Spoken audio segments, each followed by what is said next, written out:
Hey y'all, I'm Tess Holliday, and welcome to my slumber party. Each week, I'm going to introduce you to folks who are making the world a better place. So put on your pajamas, grab a snack, and let's change the world from our bedroom. Hey y'all, welcome to my slumber party. Thanks for hanging out with me today. I am thrilled and honored and beside myself to introduce my guest today, Isaac Mizrahi.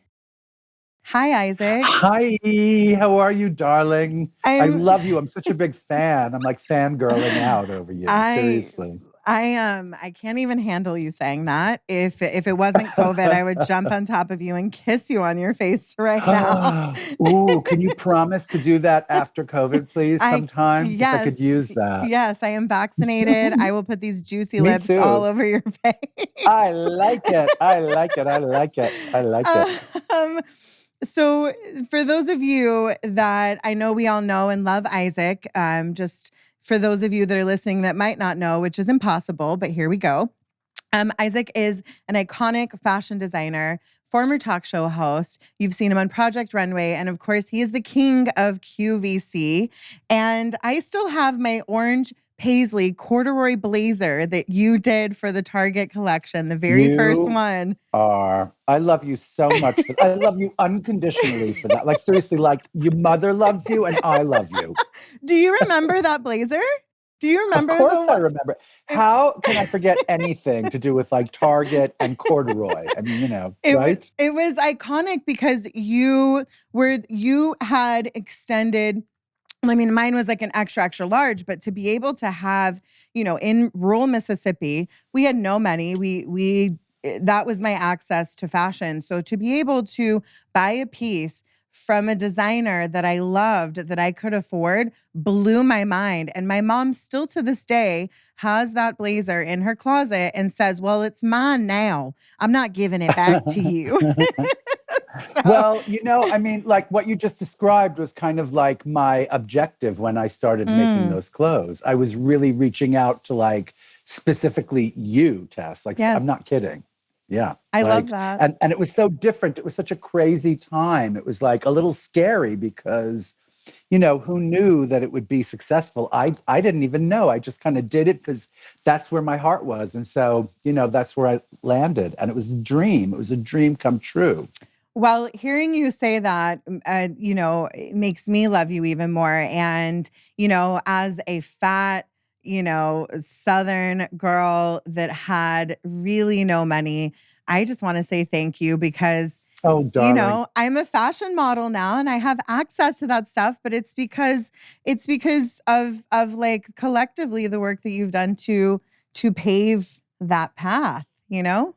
Wow. Well, thank you. And I mean, I love that you refer to yourself as like some fashion model. You're so much more than that. You're like an Thank you. icon for so many people. Thank You're you. a role model for so many people. And I think like you have to know that. Please tell me you know that, Um, Tess. y- I, I'm coming to, you can see because I'm stumbling, right? I know it and I hear Hmm. you, but I am still, I think just like coming out of like a icky relationship and kind of building myself Oh back no. up, Hmm.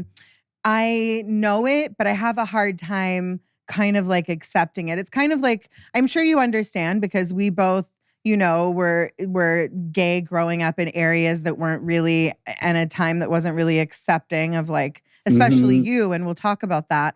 So I just was never really used to accepting compliments and so and now that I've gotten older in life I can, but it's past accepting compliments and more like I have a hard time giving myself like credit, I think, if that like Right. sometimes I'm like, me? I What? No. think, you know what? I think it's because you're young. I think, well, I'm no better. Like I don't really accept compliments too well myself, but Yeah. especially I remember being your age and it was impossible. Like I didn't believe anything anybody told me that was good about myself. Yeah. And I think that's partially not so bad, because I think it kind of makes us strive and makes us even better. I love that. So Yeah. me too. I love that. I Also, how do. old do you think I am? Because I feel like I'm I older than mean, you. think I I am. think you're probably like in your 20s, like in your middle No. 20s or something. How I old are love you, it. Tess? I'm 35. I'll be 36 in July. Come on. How do you look like that and be 35? I want your doctor's phone number. You bitch. You are so beautiful for 35. Well, how old do you think I am? I think you're timeless, Be baby. careful. I Be don't careful. Be my careful. answer's timeless. By the way, can I just tell you something? These are Yes. cute, these pajamas, right? These are from Yes. Turnbull and Asser, right? I Well, love these pajamas. I mean, these are so old, and I would not put pajamas on for anybody else, sweetie. I sleep completely naked, and I wouldn't have it. Do you sleep with pajamas? Like, what is that about? no, no. No, I sleep naked, but Of course you do. but when I thought of this of this theme for my Right. podcast, I wanted to do a slumber party, and I thought we always have those nights with our friends, and I didn't want it to be a girl night because my friends are barely girls. And Right, I wanted it to exactly. just be, a night with your friends where you hang out in like your cozies and catch up. Right. So Got it. Got it. Got it. So this is for me, this is like a real occasion that I get to wear this I love because it. I kind of love it. I haven't worn it in years. By the way, you notice it hasn't been pressed in years. Listen, who has time for that? But I appreciate you saying that because sometimes Well, I'm just like, I don't want to. I know, but also wrinkles are so much cozier than pressed, right? I They think. are. They are. Well, Totally. we were actually just about to talk about our pajamas and you segued perfectly for me. So Isaac, you are wearing what was the design again? Oh, they're Turnbull and Asser. Turnbull and Asser, which is like an English brand that has been around since like, I don't know, a century or a century and a half. And they have this incredible shop in London, of course, Yes. at Savile Row. Savile Row is Yes. like, famous for making men's clothes. And I used to buy like pajamas like crazy there. I have like, here's the thing about me, Tess. Like I have so much shit that I don't wear, I have like unbelievable shoes and all I wear are sneakers. I have unbelievable suits and all I wear are like t-shirts and like, Yeah. ridiculous pull-on pants. Because I'm sorry, I refuse to be uncomfortable. I will You- never be uncomfortable again. Well, wait a minute. I have a question for you. Go ahead. You buy clothes, right? You buy Yes. clothes Yes. off the rack or you get them made. What happened? Most of mine is off the rack because of my size. Not a lot of folks are like stoked to have them made, but I do have a few kind of indie designers in LA that have Right. Like made if you some have a big custom red things. carpet thing, what Yes. do? You call Christian Siriano or something? Or what do you do? If I have enough time, yes, Christian would definitely make me something. Mhm. Normally, and I'm not embarrassed to say it because I talk about this a lot. Normally, I wear off the rack and I will have it tailored. So I'll wear like Right. Eloquy or something like that because Mhm. they have my size. They have these places have gorgeous options, but it comes down to an issue of still there not being accessibility to high-end fashion for Right. anything past a size US like 16. It Right. is hard. And I know you It's know so that. uninclusive. I can't stand it. We just expanded our sizing at QVC to Mhm. 5X, which I'm so pleased to say. It Amazing. went from 3X, which is already kind of great, but now it's like available in 5X. So I think it's really for everybody. It is. And I'm sure that you know this, but there's been so many brands and designers often that say, even if they go to 3X, they're like, well, that's kind of our max. We don't really sell bigger sizes. And then I think, but are you even offering the bigger sizes to even have I mean, the knowledge to know if it's going to sell? So I know that especially for my listeners and viewers watching on YouTube, that it's incredibly valuable to just have another place that when you're past a 3X, you can shop because right. we all want to be cute, Here's the other thing I noticed about you, Tess. You use the word fat to describe yourself, which I love. Okay. Thanks. I'm serious because I was a really fat kid. I was like, really, really fat. And for some reason, like in my teens, when I grew up, as I was growing, it was really easy for me to just like shed pounds. I just did it, So from Can't the age relate. of like, what'd you say? I said, can't relate.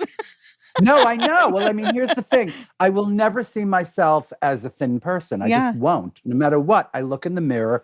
I don't care what size I am. If I'm overweight, I'm over my regular size, if I'm Mm, underweight or yeah. something.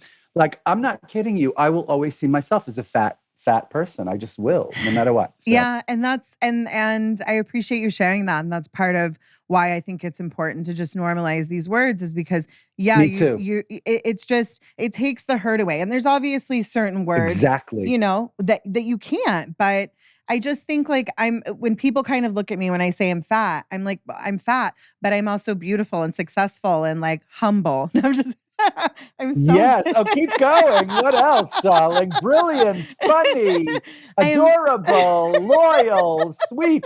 But you know what? It's like the word queer. It's like yes. when you own the word queer, it's a beautiful word. Absolutely. Yeah, Absolutely. exactly. Gosh, Hmm. I feel you guys, I keep having these moments on my podcast where I feel I have to say how incredibly grateful I am, but I can't believe my life sometimes and what a treat. I'm so Well, honored. first of all, Yeah. darling, I mean, what a treat because I'm looking at you in that glamorous little corner with that glamorous view behind you. And you're in Los Thanks. Angeles, like literally overlooking the entire city. I So am. there's something to be said about Thank being you. like this relatable, beautiful young woman, you Thank know? you. Thank you. So before I get into, I'm going to discuss my week with you. We're going to play a game, and then Okay. I get to ask you some questions. The game is nothing crazy. Don't worry. Or maybe I feel like you would like it if it was a I little love crazier. games. I can't stand how much I love games. I do too. God, I'm gonna have game nights with you. I'm already planning our just future Totally. hangouts. So today, Isaac and I are going to talk about how important it is to follow your heart and, following your passion. And I feel like once you guys get to hear Isaac's story a bit more, like, yeah, we're talking about fashion and being fabulous and gay. You guys should try it and all the things. But it's mostly today, I feel like, going to be about following your passion and about taking chances on yourself. So for our snacks today, Isaac and I have my social media manager is one of Isaac's friends, and she had asked me, how would you feel about Isaac being a guest on your podcast? And after I was done screaming, Ah, we booked it in. I shed a baby tear. I'm not gonna lie, I cried a little bit. I was just mm. so overjoyed. And then she told me what you wanted our snacks and drinks to be today. And then I was like, well, I mean, you're my twin flame. So what if you will tell our if you'll tell our listeners and viewers what our snacks and drinks are today? Well, my drink is a rosé spritzer. It's my usual drink. It's about Mm. as much as I can do. Is that what you're drinking? Yes, we're drinking the same thing. Rosé spritzer. Do It's you have a lemon in it? Because I don't. I I just have a don't plain. Me either. I No, I was don't like it with okay. lemon. The Okay, lemon good. kind of wrecks it, especially if you're like working with a nice rosé, darling. Yes, Okay. I got a And nice then rosé. Don't ask me what kind. Don't remember. me either. Well, mine is a French rosé. Mm, I know that. But wait a minute. But darling, and then my favorite snack in the world is this kind of like spicy kind of nut mix. yum. And wait a minute, it has like these little things in them, which I can't get enough of. I don't know what they are, but Honestly, it's like, mine have the same things. I worship these. I don't know what they are, but I just Same. love them. Okay. So we're pointing. So we have like a spicy nut mix, but they're kind of like, are they sesame sticks or I like think these they're like little? sesame sticks. I love. It's just also easy to snack, good protein, and that spice Yeah. keeps me on my Mine is from toes. Citarella, which I'm not sure if you know who they are. It's like a chain of grocers across the East Coast, I think. I But wonder if anyway. you can buy them online because now I want to order Oh, it. Okay, oh yes. okay, Oh it's yes, you that's so can. that's happening after we hang out.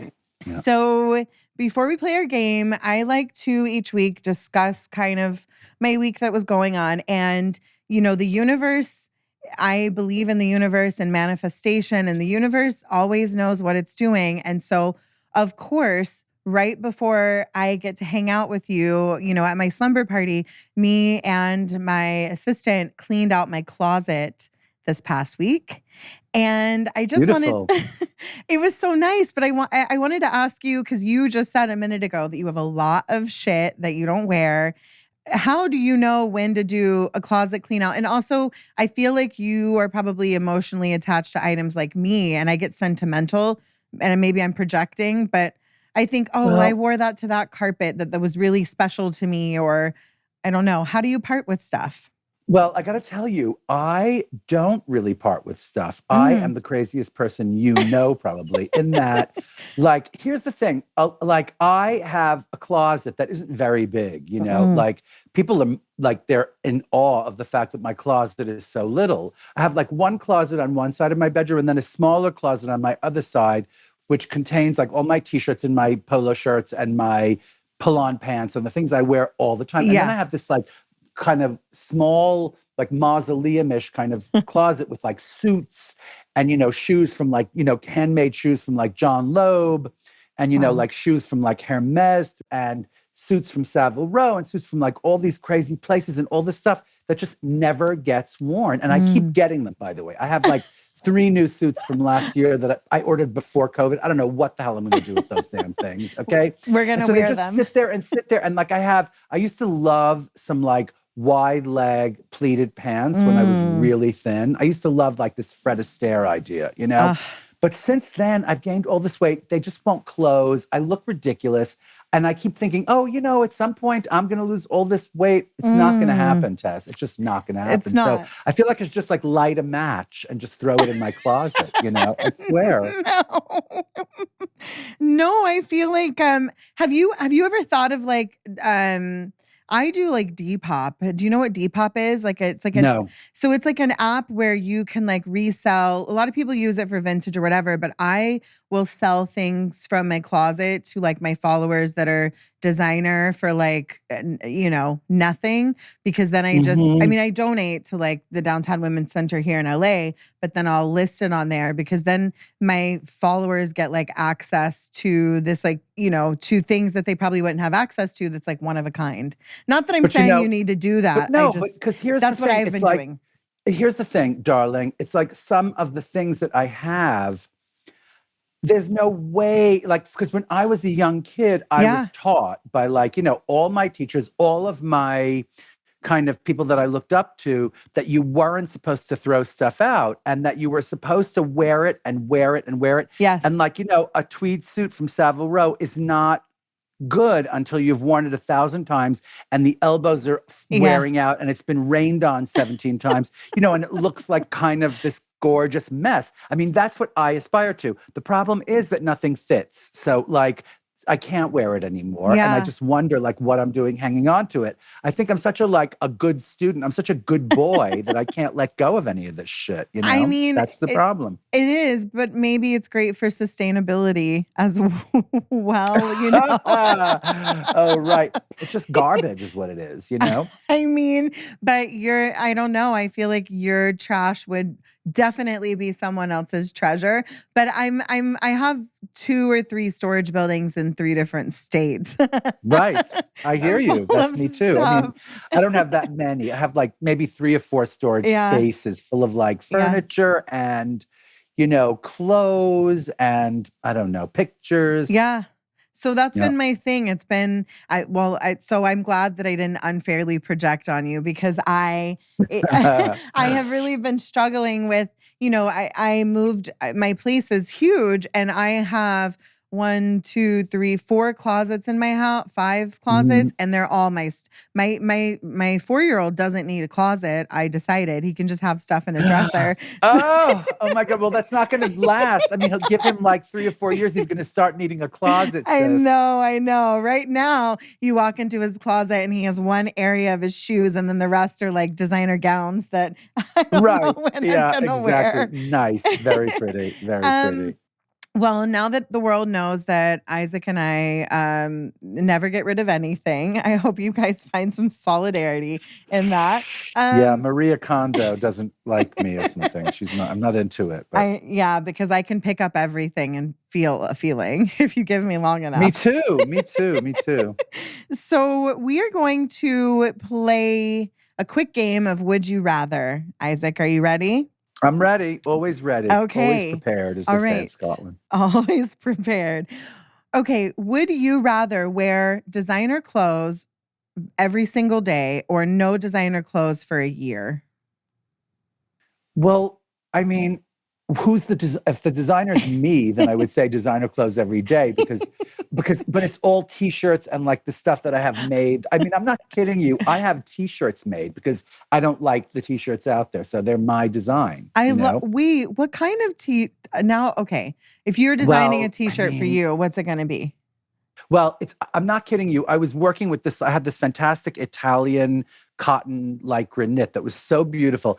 And then I started making t-shirts for QVC in this wonderful cotton modal and spandex blend. Yum. And I was like, wait a minute, that's like so much nicer than this like ridiculous Italian thing that takes months to get, that is like so expensive. So they gave me some of it and I made t-shirts and it's the greatest thing in the world. So now I am obsessed and I just wear this like cotton modal and spandex, these t-shirts, you know? No kidding. Once I got discovered to the whole blend that you just described, because that's what, if I wear pajama pants, that's what it's made out of. But Of I love course, that you because you're just brilliant, but yeah. thank you.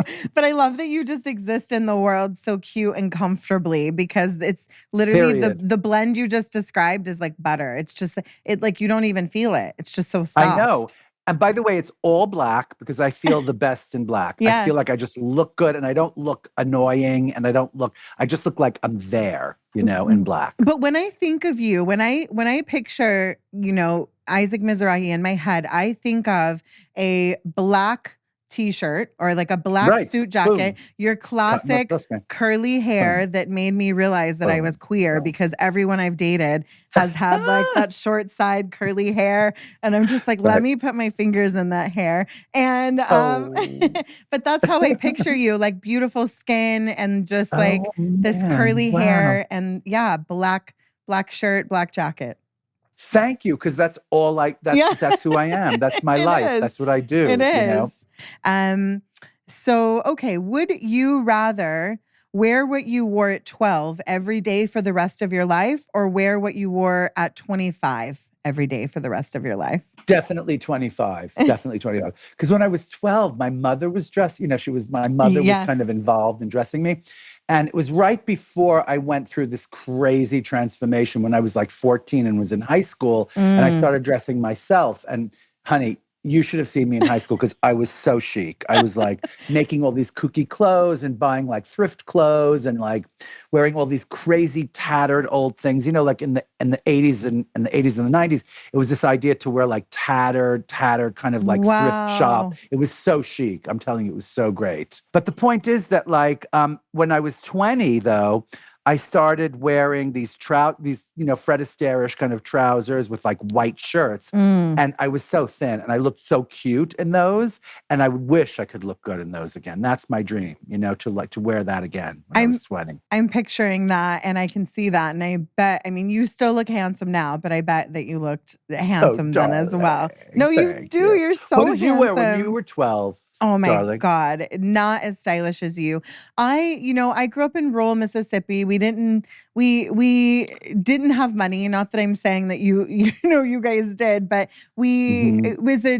we didn't have much. So I would wear Tweety Bird t-shirts, lots of Come like on. smiley faces and frogs and Ugh. little shorts. And my grandma ran a baby store back home in Mississippi called Baby Showcase. And Mhm. Baby Showcase, That's so great. it carried up to like, a 12, 14. And so when I was 12, I could still wear Baby Showcase. So, so Wow. I would wear, Were you beautiful when you were 12? Were you really cute? I was cute, but I didn't know it. I was really kind Right. of awkward. I had freckles and kind of mousy brown hair and wasn't really confident yet, but I just kind of wore whatever came out of Baby Showcase. and Right. That's so great. and so, I wasn't particularly stylish. I didn't really start dressing how I wanted to until, more recent years, until Mhm. folks like you kind of started making it possible for me to have Sweet. access to clothing, Very sweet. Very sweet. Very sweet. But I wouldn't want to dress at 12 or 25 me. Like I like me now. Right. And That's great. That's a great thing. it is. And let me see. I'm gonna find okay. Would you rather be a stage performer or a stylist? I would rather be a stage performer. Really? Yes, girl, absolutely. I I have so much fun on stage. I cannot tell you. I do gigs at, different clubs and I do like shows with like, I've all these heard. people in the audience at different theaters all around the country. And it is fun. And darling, you need to come to one of my gigs I because will. my band is so cute. These men are so incredibly Oh. hot. Okay. Oh. They are hot. All right. And I know you're not into men, but it's like I you would am. just you would feel the sexual. Like, they're all straight, which is weird. And I Great. have like this weird kind of sexual tension with them. It's like this kind of longing. It's like there's no longing like that of longing for like a straight person. It's really fucking sick. Okay, but it's this incredible energy, and you would love it. And they are so hot, and they are so fucking cute, and I Oh, love them so much. I'm I love them so much. I'm fanning myself with my cue cards, as Isaac describes it, because I'm queer. So unfortunately, I wish that I could turn off being attracted to cis straight men, but unfortunately, Mhm. she is. So if any of them are single, let me know, Isaac. Oh, Or is that true? I think some yeah, of them I are, Tess. mean, But you know what? We have to find you a nice queer girl. That's what we have to we do, do. I seriously. just honestly, I do. I'm manifesting a really gay relationship Yes, because this is that's what gonna I want. happen. This is Thank so gonna you. happen.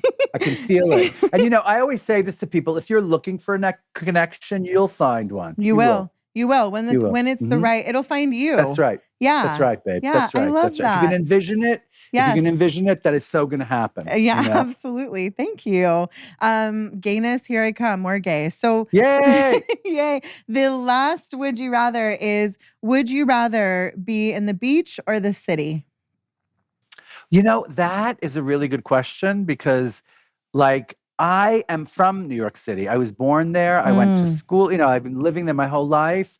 And, it's the best place. To me, New York City is like the best place on earth. I can't ask for a better home. And Mm. part of like my love for it is its proximity to Long Island, where I mostly live now. I kind of live in Long Island and I'm in the city, for whatever I need to do in the city for my work and for my life. And that's been so for like the past, I don't know, 15 years. And Mm. since COVID, I've been here a lot.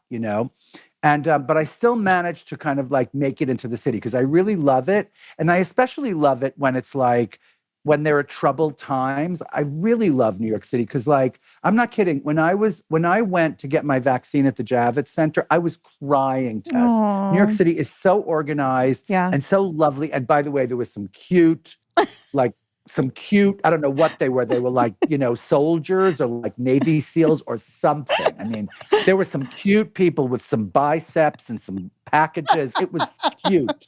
Let me tell you. I love And I that was you're like, getting a life-saving vaccine and that's what you're thinking of. right, 'Cause that's all I'm same. thinking. But guess what? Like, I was crying under my mask because New Aw. York is just the best place in the Yeah. world. So I don't know if I mean, like, can I pick like New York and Long Island? Because it isn't. It's Yes, the same thing. It's like the it is. beach and the city. It is. It's what I do. You can listen, you are Isaac, you can do whatever you want. I would also pick the same, and my stylist lives in Long Island, and she, would come into the city when I'm there working, obviously, whatever, but she was like, Mhm, "You should come over one day and have dinner with me and my family in Long Island." And so mhm, I didn't really know what to think. She lives in Atlantic Beach, is that a mhm. thing? It's so great, Atlantic It Beach. is So so great. beautiful, and we literally can walk to the beach from her house. We had I dinner, mean, and you forget that you're in New York, but it's like this slice of heaven. it's a slice It's of heaven. I love that. Thanks for playing. Well, Anytime. so I keep fangirling over you, and you're being so gracious about it, but I get to interview you now, which I can't, I had to even stutter saying it because, literally 14-year-old me inside is like, "Eh." Oh So, gosh. Wow. yeah, Wow. thanks again. I'm just, whew, okay. Please. Are you kidding me? Um, so Isaac, you and I grew up in very differently cultures, but they were both very extreme and I feel like Yes. restrictive. You are from Mhm. Brooklyn and me. So I wrote it down, but I actually can't pronounce it. Where did you go to school? I went to Yeshiva of Flatbush in Mm, Brooklyn, which was like a really kind of Orthodox Jewish situation. And yeah. it was just the craziest thing trying to like get through that for however many years. And, Yeah. like Tess, I imagine that you had some hardship growing up too, and you didn't fit in. But Yeah. this was a whole different level of kind of not fitting in. It was a crazy, crazy, crazy thing. Like the teachers bullied me. Mm, Like my friends' parents. Like it wasn't just my friends. It wasn't just my peers. It was like, there was no way to be queer and be creative and mm, be, kind of flamboyant or whatever. I mean, it was just crazy. And then I had this great teacher in eighth grade at this yeshiva who kind of understood that I was in the wrong place, and she guided me. She helped me, first of all, kind of communicate to my parents that I should go to this school in the city called Performing Arts High School. I don't know if you mm. ever saw Fame, but I I went to did. that high school and I'm Wow. actually in that movie. If you ever watch Fame, you can find me. I'm in that movie. And Okay. because they made it the year I graduated, which was I think like Wow. 1980 or 1981 or whatever, but anyway, or 1978, something like that. Yeah. By the way, I can't remember any years. Like if you ask me, like if you go like, hey, but besides the year I was born, which was 1961. So I Wow. guess they made it in 78, that movie, but it premiered in like 1980, right? Okay. Anyway, so I went to Performing Arts High School and it really saved my life. And now I'm transitioning, like I'm trying to focus all of my kind of life's work into the proliferation and the promotion of arts education for young Mm. people. Because I feel like if you had arts education in your rural, it's not Oklahoma, what did you say? It's Mississippi. Yeah. Mississippi. Mississippi, Yeah. right. If you had exposure to arts education in Mississippi, I bet you would have felt so much like cooler about who you Mm. were, just like, I mean it. I feel like that's the whole thing, right?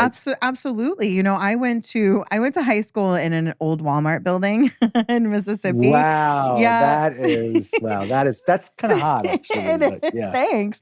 Our school was destroyed by a tornado on my spring break, and so the Oh my only goodness. building was a vacant Walmart building because they had just moved into a super center Wow. down the road. And yeah, we ate in the lawn and garden section. I was in Nice. choir in the loading docks. Like it's something out of a movie. And I had to FaceTime my friend to tell my mom literally a couple days ago that I wasn't lying. Cause she's like, there's no Wow. way you're from Mississippi and you went to high school in a Walmart building. And I'm like, I did.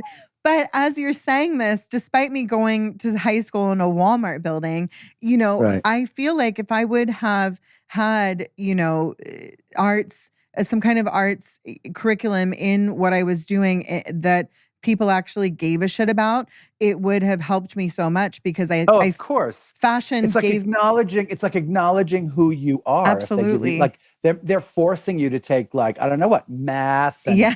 whatever else you have to study. And like that's not who everybody is, It's It's like, not and somehow the first thing to go is arts, like when there's always. no money, the first thing they cut are arts. So it's Yes. like that's what we really have to fight for in this country.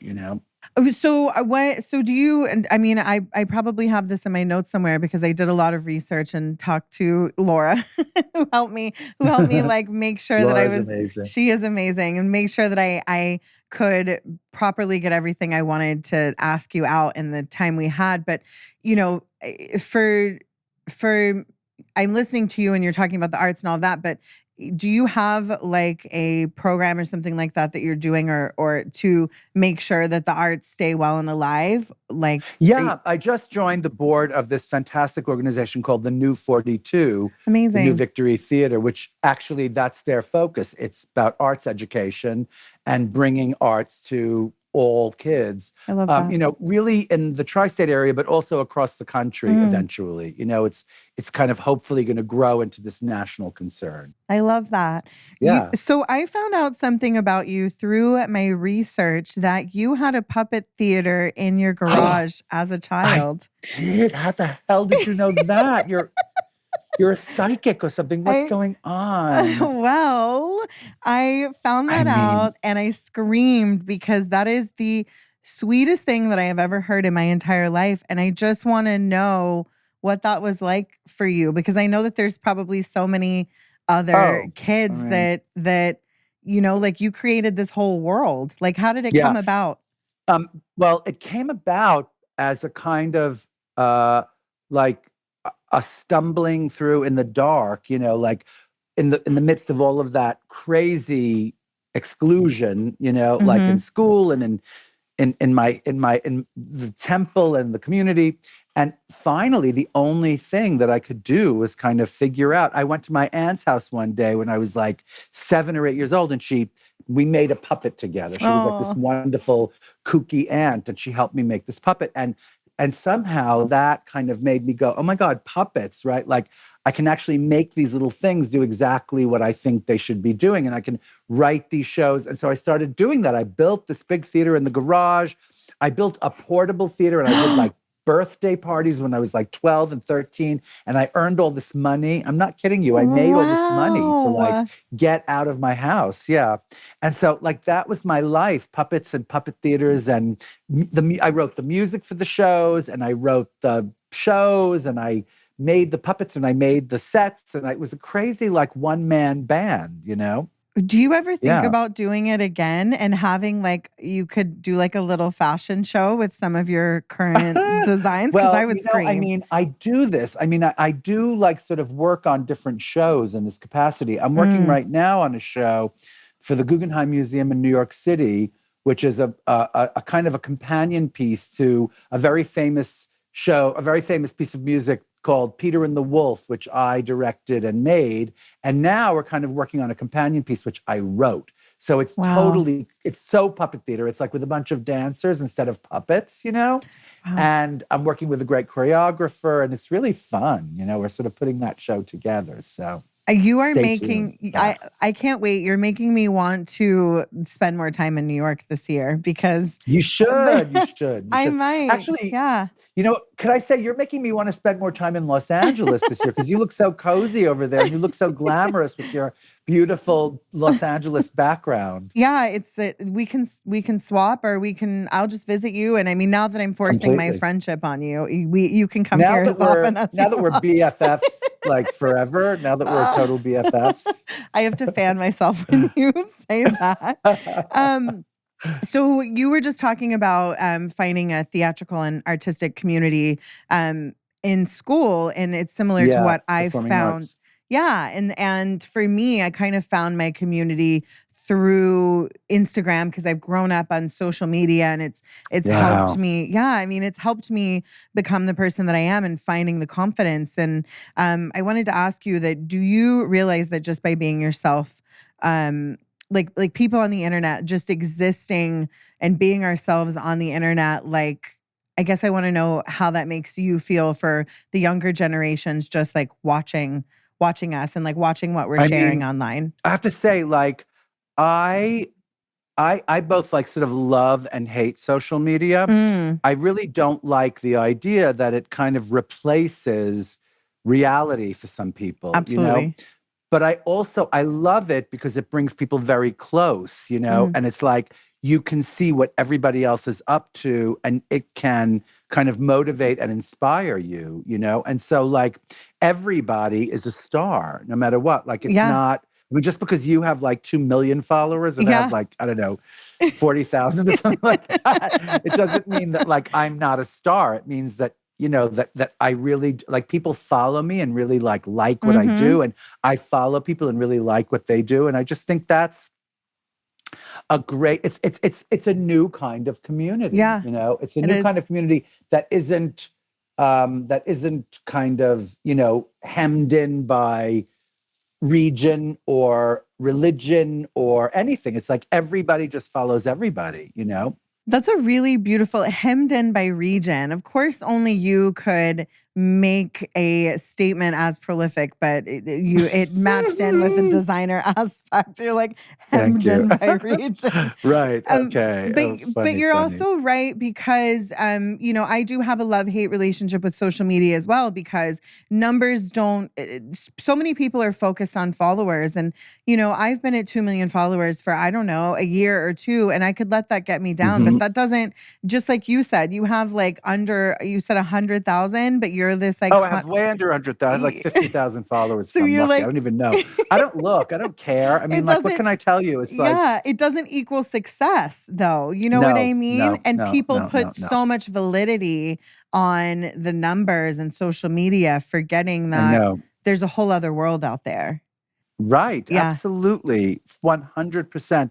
So we were talking, so I came into my queerness as an adult going through an abusive relationship, and it wasn't just the fact that I was like married to a cis man. It was because I realized how unhappy I was and I wanted to explore it a bit more. And I wanted to talk to you about kind of how you navigated your queerness as a young kid in an environment that wasn't as supportive. Well, I mean, I have to tell you, I always worry because I was resilient, I was very resilient. I was able to defend myself. I was hurt, but I was also like tough. I Mhm. could take it and I could fight back. And Mhm. I feel like it was a great lesson in my life because life is not the easiest thing in the world. Mhm. Um, and so it was a good kind of formative experience. But I worry about, the kids out there that aren't so resilient, Mm. Tess, like I worry about kids who are being bullied who really take it seriously and really take it to heart and don't see it as this kind of like, I used to see it as like they're wrong. Yeah. Something, I don't know what it was. Like I just knew that they were wrong. Yeah. I knew inside that I was right. And it was not because my mother told me or my father told me I was right. I just knew that like I just knew what seemed right and what seemed wrong. And I knew that I wasn't a liar and I wasn't making anything up. Mm. These were my feelings. Feelings never lie. And I got that really early on. And so I knew that, but I worry about like, I worry about queer kids and I worry about like, trans kids and all kinds of gay kids who take this stuff really to heart and they listen. Yeah. And my advice is like, only listen to the voice in your head. Only listen to the truth. Yeah. And the truth is different for everybody. Absolutely. And that, yeah, the truth is different for everybody. And, that's kind of why I mentioned social media before, is I feel like that is one of the ways that social media has been great because it allows you to create your own community and kind of your own safe space if you're in these areas that maybe you don't have a safe space. But like Isaac's saying, and it's also so great that you had such a strong moral compass at such a young age that you knew that it wasn't you, that it was everyone around you, because that's I didn't know. rare. I don't know how that was. I don't know how that was. I mean, because we were studying the Bible and the Yeah. stories of the Bible, and it was brutal. Like what Mm. they did to homosexuals. They were Yes. brutal about homosexuality, and Yeah. there I was thinking, and it wasn't. By the way, it wasn't like the homosexual thing wasn't every day, but it was like the one story about how homosexuals were stoned to death. Mhm. But it stays with you, right? Listen, you and I are on the same page about that because I'm from an area of the country called the Bible Belt. And Yes. it's very, very scary for anyone that that does not fit into what folks in the Bible Belt consider acceptable or okay. Oh, I So know, my dear. I know, I so know. I understand, and I am grateful that folks like you have been proudly who you are for so long. But it's not really about like the queerness so much as just you existing and being this talented, amazing designer and performer and artist. Ah, And folks are able to see that and feel less alone. And I think it's really powerful. And I think that's how things change, visibility and representation. Um, right. so shifting gears a little bit because obviously you're here, you're an iconic designer. I want to talk about that, more. You have, had a high fashion and couture career for many years before you went over to Target and QVC, which Mhm. is that right there just tells me that you A, are brilliant, and B, you care Ah, about accessibility in the world, and especially folks like my mom. that have access to your pieces and me, regardless of our size, regardless of, the income bracket. And I want to know why that was important to you, because I know for you it was bigger than fashion. I mean, I have to say, I went into fashion when I did, and because I thought it would be easier for me to get a job and Mm, support myself to get out of my house, because where I lived was like impossible. yeah. I had to get out of that place, and so I started working on in the easiest. Like I thought, fashion would just be easier than show business. Show business seemed like such a far-fetched, Mm, crazy thing for me, and somehow I don't know. Like there was a big fashion center in New York City. My father worked in the fashion business, and so I thought like instantly I would get a job, and I was right. wow. And it helped me out of the house. But really, my true love is show business. I love being on stage. I love, performing and writing and directing. And the thing is, like, when I went out of business in 1998 or whatever it was, I didn't have many options. One option was to reinvent myself and start working with Target. It was a phone call, like Mm-hmm. somebody called me up and I said, yeah, what the hell? I have nothing to lose. Why not Yeah. try? And it would be great if this worked, and that was the beginning of a lot of stuff. Like before I did that, there wasn't a lot of what we refer to now as mastige. Mm-hmm. Halston, who was a forefather, tried to do it with like Kmart or something, and a Yes. few people tried to do it, but it never really succeeded. And I didn't have anything to lose, so I made it work, and it Mm-hmm. was a great source of like income again. Yeah. It was really just about this thing. So now, like what I'm trying to do mostly is, produce stuff, produce shows and produce like and be in stuff and perform. And so like that was my stepping stone, right? And so it's hilarious how, it's like what you see, what you envision your life, it Yeah. takes you on so many different by roads and by roads and by roads, and you end up being who you are. Yeah, absolutely. Yeah. The universe always has a way, life always has a way of taking you down a different path, because I Yes. deeply relate to what you said. I didn't seek out to do any of this. I wanted to be a model, but I didn't know what the fuck I was doing, and I had no Right. business. I was 5'3", a size US 16 when I started trying to model, and everyone was like, "Why do you want to be a model?" And now, I'm one of many iconic, plus size Yes. models Yes. that and part of an industry that's shifting and changing. So it's really exciting to kind of set out in a different direction, and then life kind of shows you where you're going to end up, Yes. Yes. but Yes. you have to be adaptable, like what you were just saying. And I will say to you that I know it couldn't have been easy for you to become who you are as this Mm, incredible icon.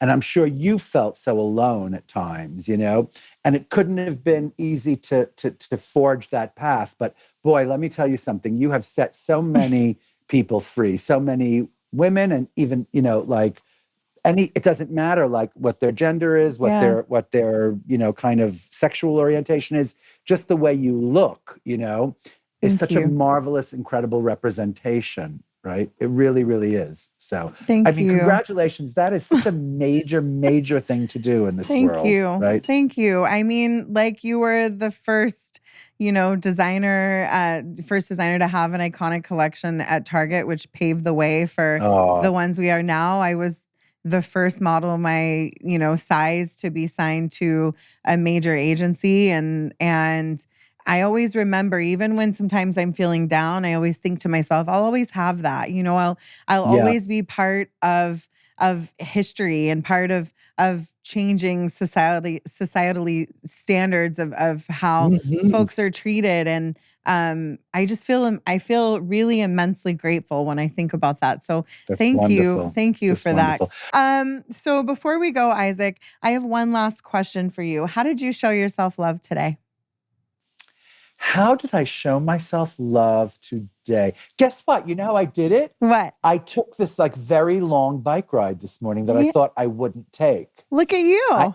Yeah, I know. It's like I was like, oh, come on. Like I've been doing this thing since COVID. Like I've been doing these long bike rides. Yeah. And they're so great. And it's really hard to get into. But once you're into it, it's like this crazy meditative kind of wonderful thing. Yeah. And this morning I thought, oh, I don't want to do it. I'm so tired. And I was up so late last night with the show and blah, blah. And then this morning I was just like, get on that damn bike and do it. And I did it, you know, and that's how I showed myself love. Yeah. And you feel better for it.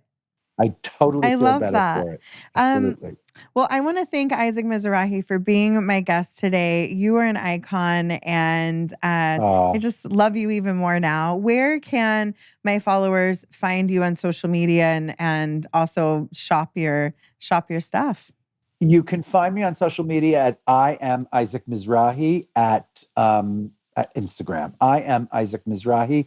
The initials I am, like Isaac Mizrahi. Mm-hmm. And you can go to qvc.com to shop my collections. Wonderful. And you'll like it, I promise. You're the best, Tess. You're the best. Tess. The best, Tess. I love you.